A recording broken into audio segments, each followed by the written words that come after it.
Fala, galerinha do sexto ano, tudo bem? Sou o professor Roberto Falcione, professor de História. Em nome da Secretaria da Educação do Estado do Paraná, sejam todos bem-vindos. Pô, o tema, tempo histórico, tempo cronológico, o tempo da natureza, é tempo para dar e vender. Embarque nessa aventura? Vamos conhecer que história é essa? Bora lá? Eu vou apresentar para vocês o objetivo desta aula. Bom, nós temos que conhecer então, né? E reconhecer as características do tempo histórico, do tempo cronológico. Compreender a noção da construção social do tempo histórico, do tempo cronológico. Aliás, se você pensar que a ampulheta, vocês conhecem a ampulheta? Ele é um artefato tecnológico, ele se faz uma forma de medir o tempo, através da areia que sai de um espaço e que vai cair no outro. O tempo gasto para sair de um lado para o outro é o tempo da medição deles. Ele é um tempo cronológico, você está tentando medir o tempo com algum tipo de instrumento. Só existe esse, professor? Não! Agora vocês serão os historiadores ativos desta aula. Gostaria que vocês me ajudassem aí, galerinha do sexto ano. Bora lá? O que vocês estão vendo aqui, professor? O que vocês estão vendo aqui, galerinha? Você saberia dizer a que se refere essa imagem? Ah, professor, umas pedras aí, ó. Muito bem observado. Não sei, professor. Malha? É malha? Não, não é malha. Não é malha. Você não tem que acertar nada ali. O que vocês imaginam? Olha lá, nosso tema desta aula, tempo histórico. E o que vocês imaginam? O que vocês veem aqui nessa pedra? Tem aqui uns números. Ô, professor, parece um relógio, professor. Relógio na pedra? Cadê os ponteiros? Aí que tá a graça da coisa. E agora? Ah, essa é fácil, professor. 2 balde. Muito bem observado. O que 2 balde tem a ver com o tempo? Já sei, professor. Fala. Tem uma água nele ali, ó. Ah, e o que essa água faz?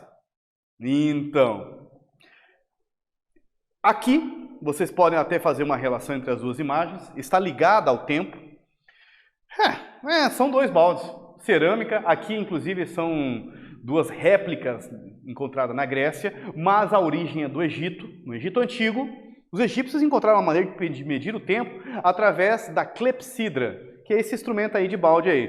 Os 2 baldes, um tem um furinho embaixo, o barulho que vai caindo, tipo uma espécie de conta-gotas. Sabe aquele barulhinho? Pi, pi, pi, pi, pi, pi. Ah, aquela furadinha no telhado ali da garagem de casa? Esse barulho e o tempo gasto de uma água descer para o outro é o tempo que era medido através da clepsidra. Olha que interessante. A primeira fotografia, então, contém 2 relógios de sol. E não por acaso está na região de Sagres, um local onde os primeiros marinheiros no século XV, os marinheiros portugueses, fizeram várias melhorias tecnológicas e grandes aventuras. Inclusive, o sonho deles era em contornar toda a África e chegar até as Índias. Conseguiram. Até lá, eles desenvolveram várias tecnologias na região de Sagres, onde foi encontrado esses 2 relógios. Era um lugar onde os navegadores se encontravam para trocar as experiências marítimas. Já na segunda é uma réplica grega. É a clepsidra, o Roberto falou, medidor de tempo. Ambas tecnologias servem para medir o tempo. Professor, mas no caso aqui do relógio de sol, como é que funciona? Vamos lá, o sol está meio-dia. Ele vai apontar em um determinado lugar, onde a sombra dele vai marcar o horário. Olha que interessante, um relógio de sol. As mudanças não ocorrem do mesmo jeito e nem no mesmo ritmo em todo lugar. Que cada povo tem um tempo e um ritmo que são próprios. Como o tempo cronológico e o tempo histórico influenciam nossas vidas? E se eu falar para vocês que existem milhares de formas de medir o tempo e cada povo, cada civilização tem a sua cultura para medir o tempo? Por exemplo, civilizações maia até o século XV contavam o tempo através do estourar da pipoca. Vocês conseguem imaginar essa cena? Então, por exemplo, chegou ali um transportador maia. Ele está indo levar uns produtos ali de uma civilização, uns milhos ali da civilização maia para os astecas lá que ele vai vender. Aí chega um outro asteca, oi, quanto tempo você gastou? Como é que tá a estrada hoje? Hoje está horrível, cara. Hoje eu gastei muito tempo. Mas quanto tempo você gastou? Olha, deu umas 30 pipocadas e meia. Você já imaginou isso? Eles contavam o tempo através das pipocas. Tem o tempo cronológico, são os calendários, o relógio mecânico, como vocês estão vendo na imagem, criado pelos seres humanos. Então quer dizer que o tempo cronológico, o que fala que é meio-dia, o que fala que é 1 hora, o que diz que é meia-noite, o que diz que é 24 horas, 23 horas, não existe na natureza? Exatamente. O tempo cronológico é um tempo criado pelos seres humanos, estabelecido através de algumas situações que eles contaram através da matemática, que a natureza ou que o dia gastava tanto período para virar noite, tanto período, o calendário, por exemplo, gasta para a Terra dar a volta em torno do Sol. Por exemplo, o calendário gregoriano, né, criado em 1582, acrescentou a partir dessa criação, né, o ano bissexto, para resolver o problema das 6 horas, porque é o tempo que a Terra, que é redonda, isso é muito importante frisar aqui também, gasta para dar a volta em torno do Sol. 365 dias e 6 horas. Tirou-se as 6 horas e a cada 4 anos acrescenta o ano, o dia 29 de fevereiro. Muito bem! Os historiadores também têm no seu trabalho que lidar com o tempo. E para isso eles criaram os tempos históricos. Né? O que é o tempo histórico? É quando você analisa a sociedade, analisa as mudanças e permanências que ocorrem em torno dos seres humanos na sociedade. E isso chama-se tempo histórico. Agora é com vocês. Explique o que é o tempo cronológico. Daqui a pouquinho nós voltamos. Corrigimos juntos.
Voltei, bora lá, vamos corrigir essa. O tempo cronológico são os calendários, relógio mecânico, criado pelos seres humanos. Então é uma criação humana, viu, gente?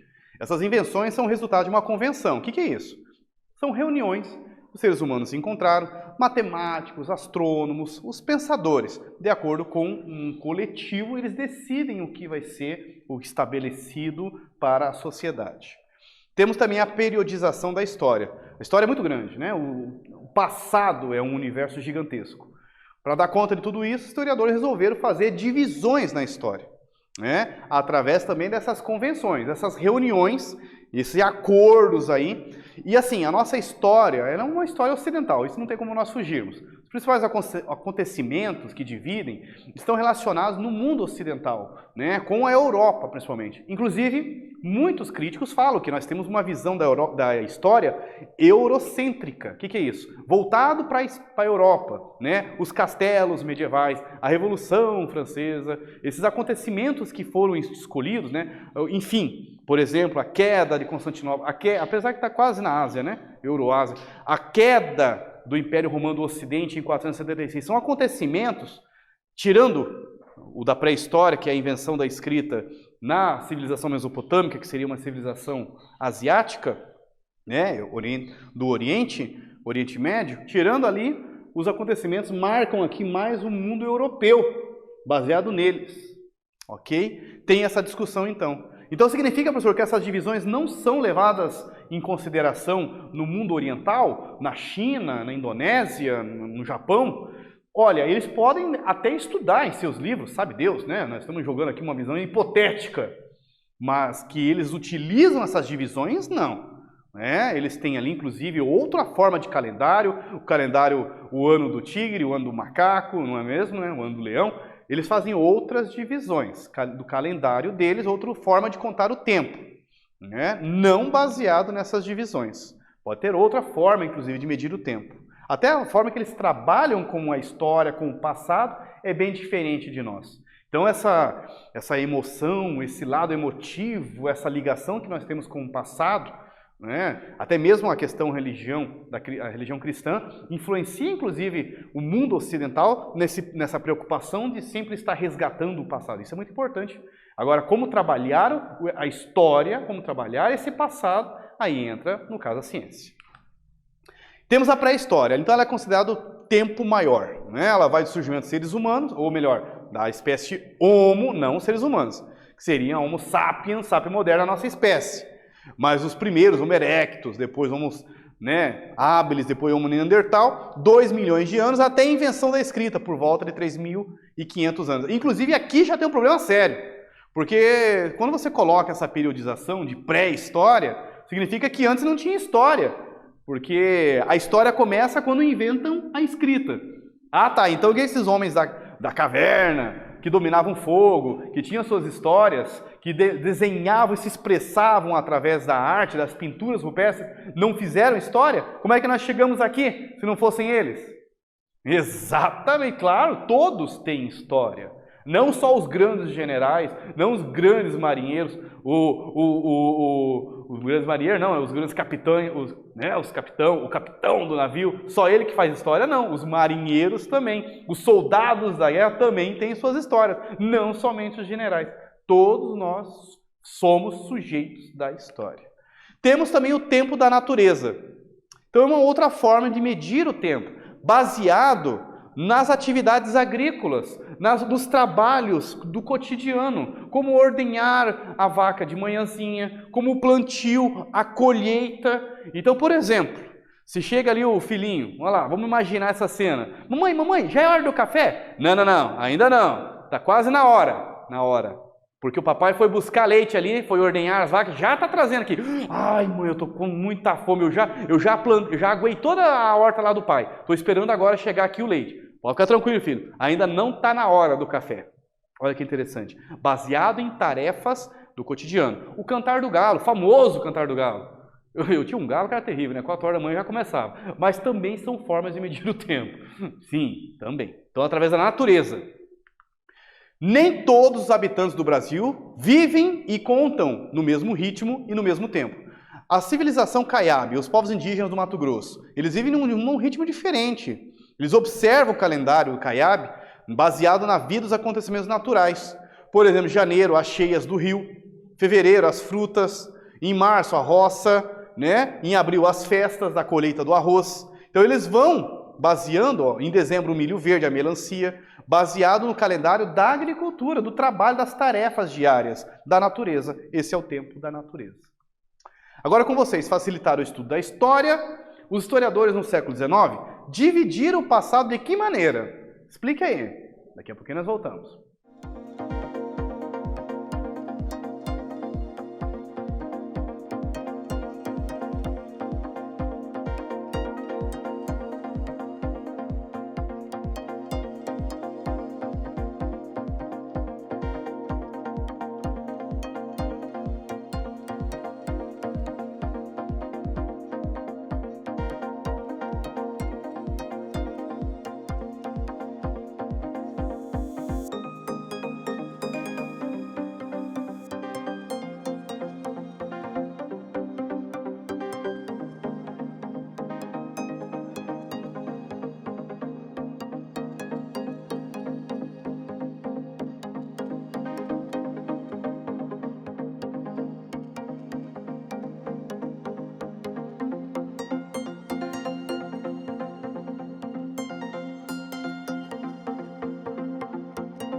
Voltei! Oi, que susto, professor! Bora lá! Vamos junto conosco para facilitar o estudo da história. Os historiadores do século XIX, X é 10 e X é 9, quando o I está antes, dividiram a longa trajetória humana sobre a Terra em 5 grandes períodos. Pré-história, Idade Antiga, Idade Média, Idade Moderna e o nosso período, a Idade Contemporânea. Temos também o tempo mecânico. Olha, é um relógio de pulso, um relógio de parede, é um relógio digital do celular. Ele cronometra pontualmente o tempo das horas, dos minutos, dos segundos. Tem algumas curiosidades. Esse tempo mecânico aí, inclusive, nós podemos colocar o tempo mecânico, né, do relógio, pelo menos o que os historiadores apontam, né? Thompson, por exemplo, ele fala que a partir do século XIII surgiram os primeiros relógios nas igrejas, das vilas, das cidades, das catedrais. Então ele estava responsável ali por cuidar, né, uma espécie de um protetor do tempo ali, o padre, que fazia ali para tocar o sino de acordo com as necessidades da vila, né, meio-dia ou 6 horas da tarde, para avisar que estava no horário. Esses relógios eram bem imprecisos e uma curiosidade, eles não tinham o ponteiro dos minutos, eram somente os ponteiros das horas. Afinal, não faziam sentido naquele período, naquela época, os ponteiros dos minutos. Para eles, 8 horas era 8 horas, 8h15 era 8 horas, 8h30 era 8 horas, 8h59 era 8 horas. Se você combinasse com a pessoa 8 horas, até 8h59 eram 8 horas. Eram civilizações agrícolas, né, que trabalhavam com o tempo mais da colheita da natureza. E esses relógios surgem nessas civilizações, nesses períodos, nesses povos, né, com essa cultura, sem essa preocupação. A partir do século XIX, ou melhor, a partir de 1780 até 1820, com o advento da Revolução Industrial, a preocupação com o horário, com o ponteiro, com a pontualidade, com o trabalhador tendo que se acostumar a trabalhar com a máquina, ou melhor, a mecanização do corpo humano, do trabalhador perante a máquina, surgem os ponteiros dos minutos e essa preocupação em entrar 8 horas em ponto, começar o trabalho 8 horas, porque meio-dia vai ser o horário do almoço, e isso não é no início da Revolução Industrial não, né? Porque a galera trabalhava quase 16 horas seguidas naquele período, bem no início dos trabalhos, né, da Revolução Industrial. Mas surgem os ponteiros dos minutos, dos segundos, para cronometrar a pontualidade. E olha que interessante, isso é verdade. Os trabalhadores que eram muito pontuais recebiam como presente, adivinha o quê? Um relógio de parede, para representar a pontualidade. Olha só. Interessante, o colégio, a escola, desde pequeno também já começa a seguir esse ritmo da cronologia, do tempo mecânico. Parece que até para nos adaptar quando nós formos adultos, né? Eu estou falando nós, é vocês, né, galera, já se acostumar com o tempo mecânico. Então, a pontualidade do horário, se você chega atrasado na escola, vai ter que assinar ali o livrinho de advertência, ou esperar outra aula, né? Dependendo do regimento aí da escola. O sino. Ah, não, na minha escola tem uma musiquinha, ele toca bem legal. É, na sua, mas a maioria ainda toca um sino muito semelhante à de uma indústria. Olha que interessante. Fora a linha de produção aí de vocês aí, seguindo uma linha certinho das carteiras aí, né? Que nem uma linha de produção de fábrica Henry Ford, né? Existe o tempo da natureza, o Roberto falou, medido pelas tarefas dos trabalhadores. Faça um texto explicando as diferenças entre o tempo mecânico e o tempo da natureza. Daqui a pouquinho nós voltamos.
Voltei, vamos lá, corrigir essa. Tempo mecânico, tempo relógio, de pulso, de parede, o digital do celular, né? E tem o tempo da natureza. Ele segue outros ritmos, formas de medir o tempo, através das tarefas diárias dos trabalhadores do campo. Também animais, o cantar do galo, o sol, o plantio da colheita, o plantio e a colheita do milho, da soja, do alface, né? Quando eu fui agricultor, sim, já fui agricultor, ou eu fazia uma medição certinha ali, que a média ali de um alface era de 1 mês. E você começa a observar a natureza, quando você vive muito constantemente junto a ela, que realmente você começa a seguir etapas da natureza. Observando ali a vargem, que gastou ali uma semana, 2 semaninhas para dar a primeira brotada, a pimenta, que gastou ali 15 dias. É muito interessante. Você começa a contar o tempo através das plantas. Isso é muito legal. Na aula, estudamos sobre o tempo cronológico, o tempo histórico e o tempo da natureza. Também a forma como os historiadores dividiam a história. Pré-história, Idade Antiga, Idade Média, Idade Moderna, Idade Contemporânea. Galerinha sexto ano, muito obrigado a todos vocês. Aquele abração, foco nos estudos, força. Pô, um pouquinho de fé não faz mal a ninguém, né? Até a próxima. Valeu!